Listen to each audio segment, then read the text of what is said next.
I want to tie in this leveled reader this week because it is a perfect science link, and it ties in, of course, with Thomas Edison and the fact that he was a very famous inventor. So I pulled this one out just because you're not here with me, and usually we read all of these together.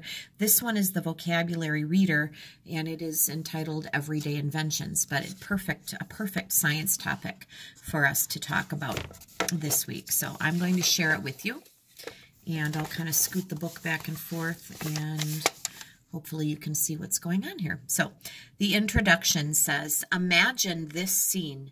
The telephone rings. You answer it. The call is for your mom, but she's out. You grab a pencil from the plastic pencil holder. You write the message on a piece of paper. After you leave the note on the desk, you zip up your jacket and head out the door.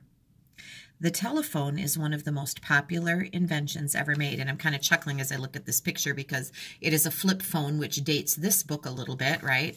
So this even looks outdated now. Inventions are all around us. Maybe that scene once happened to you. Did you stop to think about all of the gadgets you used? The telephone, the zipper? Those things are inventions. We use many inventions every day. Let's find out about some. Their stories may surprise you. Often it took someone many tries before they came up with the invention we use today. And as I'm looking at that picture, I see a microscope. Looks like a laptop. Plastic. Plastic is over 100 years old. An English scientist cut himself. He looked in his medicine cabinet for something to stop the bleeding. He saw a tough, rubbery substance there. He had an idea. He worked on the materials in his laboratory. Soon he had created a new material that we know today as plastic. Over the years, other scientists worked to make plastic better. Today, plastic is everywhere. Today, many products are made from recycled plastic. We try to find ways to recycle plastic, of course, because we've talked about how putting plastic in the ground as trash, it doesn't just dissolve or rot. It stays there for a long time. So if we can find a way to reuse it or recycle it into something new, that is a win for us for sure. This man is Alexander Graham Bell. Alexander Graham Bell's telephone made it possible for us to have radios and cell phones. The telephone. Mr. Watson, come here. I want to see you. Those simple words changed history. How? Those were the first words spoken on the telephone. Alexander Graham Bell. Excuse me, I have a sneeze. Two sneezes. Excuse me. And 3. And 4. Oh my goodness. All right. Alexander Graham Bell spoke them in 1876. Bell found a way to send the sound of a voice over wires. The sounds turned into electric signals. This led to the first telephone. Paper. Today, paper is made in factories. Paper is one of the oldest inventions. The ancient Egyptians made a kind of paper over 3,000 years ago. They used a plant called papyrus. That is where we get the word paper. Long ago, paper was not cheap, so only the rich used it. There were no ways to erase mistakes. Only scribes, people with special training, learned to write on paper. The pencil. Pencils are a very old invention. Long ago, people found a rock that made dark marks on paper. The rock was graphite.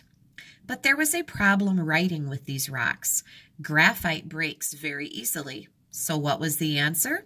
About 400 years ago, a clever person in Germany thought of putting the graphite into wooden tubes. The first pencil was made. Did you know a normal pencil can write up to 45,000 words? That's a lot of writing.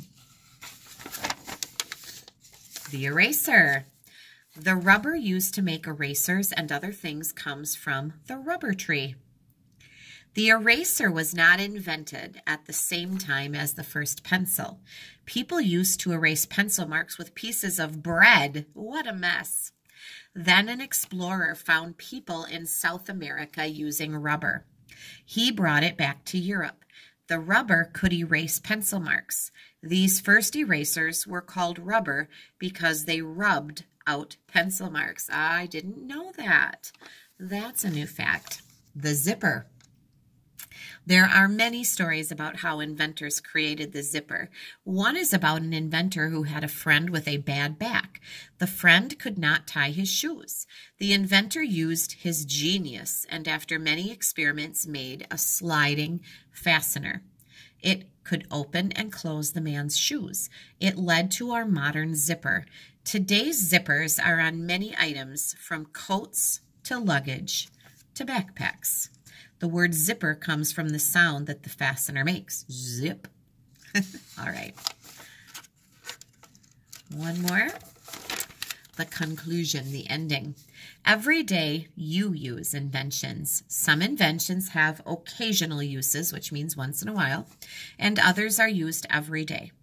Inventions make life better for all of us. Do you have an idea for something new? Stick with it. Maybe someday you will invent an exciting and useful new thing too. Maybe you will be the next great inventor. If you have a creative mind, if you like making things, becoming an inventor is not an impossible thing, right? Like, write those ideas down. Try making them. We're reading about different people who invented different things. The trampoline we read about earlier today. And of course, all of those electrical things. And then some of the very basic items that we just read about. There are so many things that people have created as new ideas. And then when they work to get what's called a patent on those things, something that you kind of pay for to say that no one else can take your idea, this is my idea. Then if you were to start selling that invention, you have the rights to that and you could make some money doing that. So some inventors become very, very rich if they go about creating and producing and selling, marketing their product in the right way. Those people do very well for themselves. So you never know what a creative mind could lead to. And we need those people always thinking of new things that can make our lives easier and better and improve things. So anyway, I just wanted to tie that in because it is great reading practice and it fits so well with science and reading kind of going together. So there you have it. Everyday inventions. Thanks.